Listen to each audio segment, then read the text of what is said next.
Let's talk about what makes Disney on Broadway's original Leading Ladies medley awesome. Hi, I'm Dr. Mark, and I'm going to help you sing and perform more like the top artists around the world. I'm a professional voice teacher, performance coach, and opera stage director. I've helped thousands of singers around the world learn the techniques and methods that got the top singers to where they are. First of all, special thank you to one of my favorite commenters that recommended this and some other videos that I either just reviewed or I'm about to review because I think they're really cool and I'm excited to watch them. I haven't watched this yet, so I'm excited to see what it is. Probably like you, love Disney, big fan, and I'm excited to see how their Broadway singers compare to the original singers and to see how this all goes down and how they work together. I just think this is a really cool idea that I'm excited to see. Let's check it out.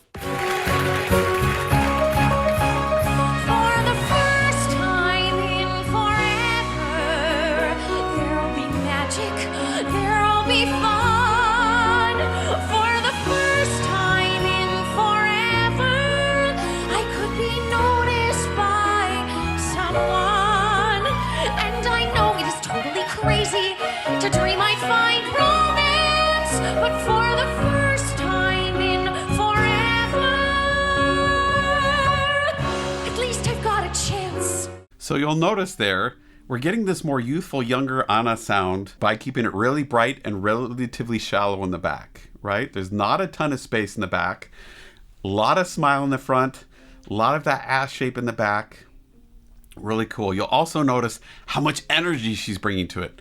It's really important for the youthful quality too, right? You'll notice she's not just singing it and putting her voice, but it's also in her body. A lot of times when I'm in a voice lesson, again, I'm a stage director, and so to me, I don't think you can totally separate what the voice is doing from what the body's doing. And what I always come back to is if you look at the best voiceover artists, the ones who are in there recording, if you watch some of the videos, you'll notice how many things that they're doing with their body all the time so that they get the most authentic, true sound, right? So in my mind, if we're really going for the most expressive free voice possible, we have to figure out how to tie it to our acting, our body language, our expression, and not just make it this mental exercise.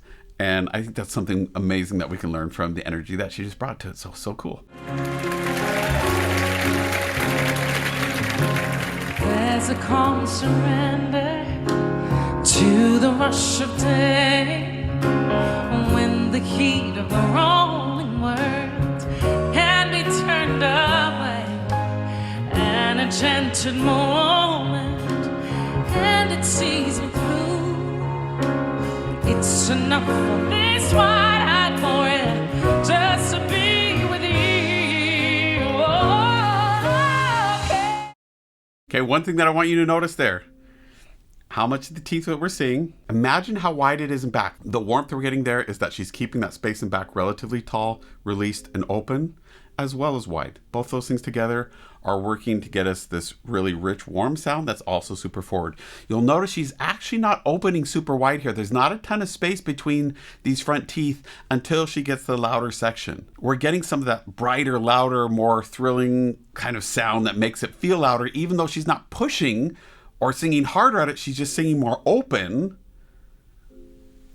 That lets us engage with it in a way where it still stays easy, comfortable, but gives us that variety in sound and lets it build and grow somewhere. And I think there's a ton to learn from that. So love what I'm seeing. Can you feel the love tonight?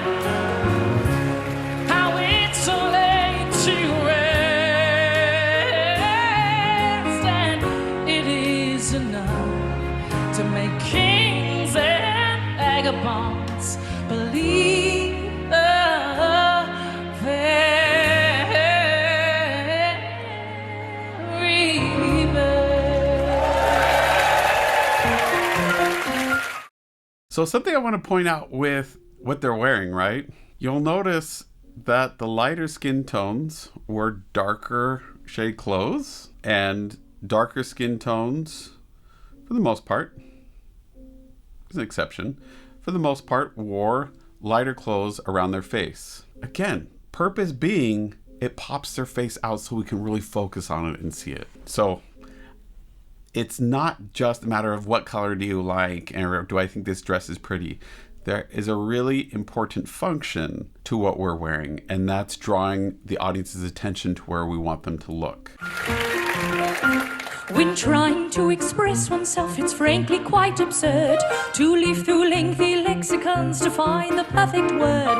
A little spontaneity keeps conversation keen. You need to find a way to say precisely what you mean. Okay, so now this is a voice. Other ones are great too, but this one is extremely precise. Now, part of it is it's Mary Poppins, and it has to be precise for it to sound right. But you'll notice here that every time she sings that ah vowel, it goes to 2 fingers wide. Ah, jaw releases down and back. You'll notice she's keeping that air super consistent, even though there's a ton of words going on between. She's not pushing, she's not forcing, she's letting the mic do the job. You see this lift in her cheeks there? That's keeping that space open and lifted so that sound can go through, resonate, pick up harmonics, and come on out nice and full and rich without any extra effort.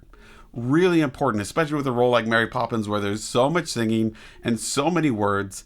If you really start trying to push in there, it's going to become pressurized and uncomfortable and cause all kind of tension really, really fast. And so she does an excellent job with keeping the diction crisp and clean without any tension, force, or push. Gorgeous sound. I mean, and so expressive, so refined. Love it. And again, it fits the character, right? Supercalifragilisticexpialidocious, even though the sound of it is something quite atrocious. If you say it loud enough, you'll always sound precocious. Supercalifragilisticexpialidocious. So how do you practice keeping it that smooth? First, practice on a vowel. Make sure you can keep it all smooth. Then try to sing through the entire song on all the vowels of the songs without the consonants. That's really tricky.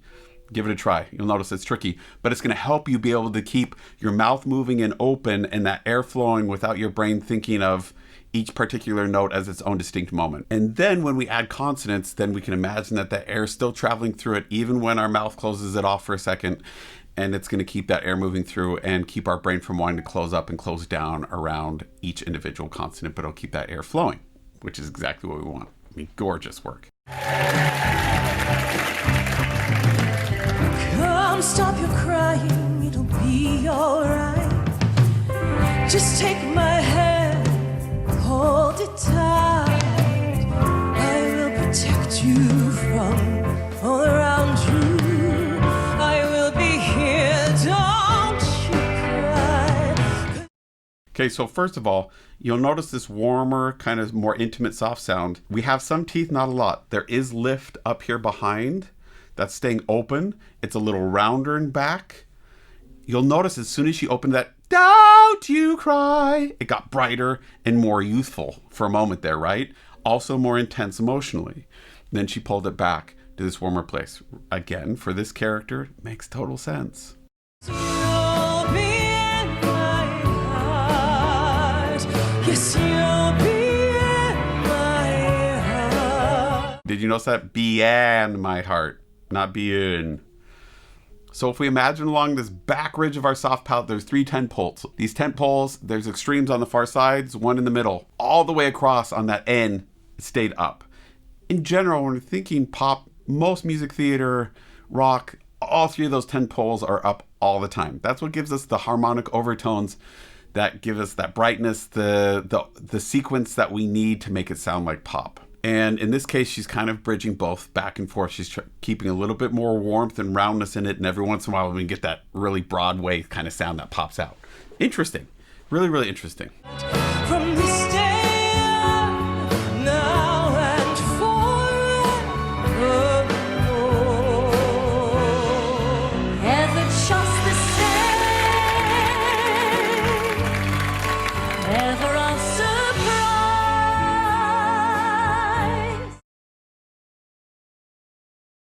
2 fingers width wide. Surprise. Give it a try. Heads up. Tongue's going to want to pull back. Don't let it pull back. Keep it forward. Ever as before, All right. and just as sure as the sun will rise. hidden as the sun. Rising in the east, tale as old as time, song as old as rhyme, Beauty and the Beast. So I'll be honest, I saw Beauty and the Beast a long time ago on stage in Los Angeles. This lady sounds much better than I remember. Not that she didn't sound great on stage. It's probably a different singer.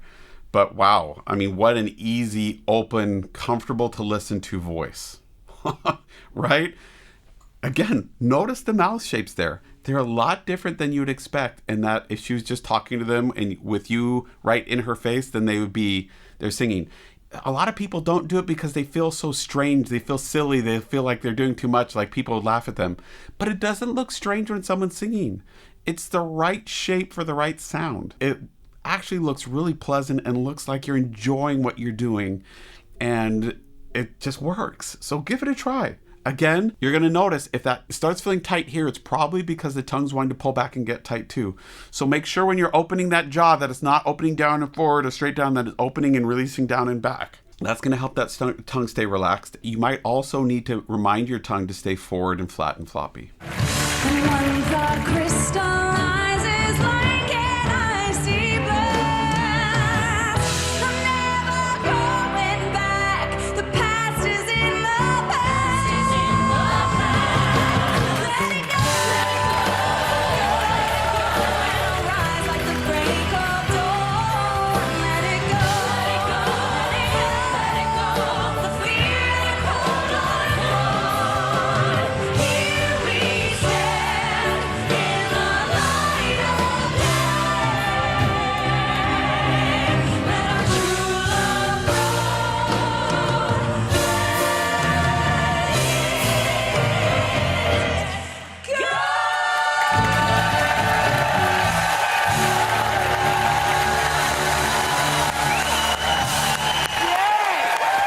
So one thing that I want you to go back and watch through the video and see what you notice is how frequently their eyes change direction and change place. You'll notice that the more they keep one eye shift, one idea, one change in eye direction per musical phrase, the more refined it feels, the more calm, the more certain, the more confident, the more believable and engaging it is. The more their eyes are shifting around, so there's more than one eye shift per phrase, it doesn't feel as believable, as emotionally connected, as engaged, as refined, right? So really, really fascinating in watching that here as we're going through each performer and what really read, because often when we're watching a Broadway show, we don't get to get this much up in their face, right?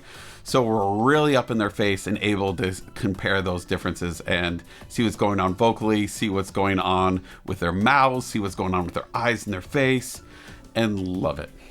Other thing I want to point out here is that if you were watching their bodies, did you see any place that it was like stressed or tense? For a little bit, maybe at moments, but for the most part, is really fluid and they could keep any part of their body moving. So that's a great way to practice. As you're singing, just try to keep each part of your body moving a little bit. See if there's any part that's wanting to stay, get stuck. And if it is, try to keep moving until you can sing and keep it relaxed and fluid and comfortable and not have it get locked into place. Let me help you find your voice, whether it's as a singer to help you sing easier, more confidently, more comfortably, in a way that is true to who you are, or as a performer to help you feel more confident, like you're being able to express and show and engage the audience in a way that really communicates what you intend. I can help you get there. Book a lesson with me at foundyourvoice.com. You can also find me on wizio.com. Don't forget to click like and subscribe, comment down below, tell me what you loved about these ladies, what you thought was awesome. Tell me the other songs you're wanting me to react to, the ones that you think are really exceptional, the ones that really moved you, made you feel and think and cry, laugh, whatever it is, and comment down below. Tell me what you think. Look forward to seeing you next time.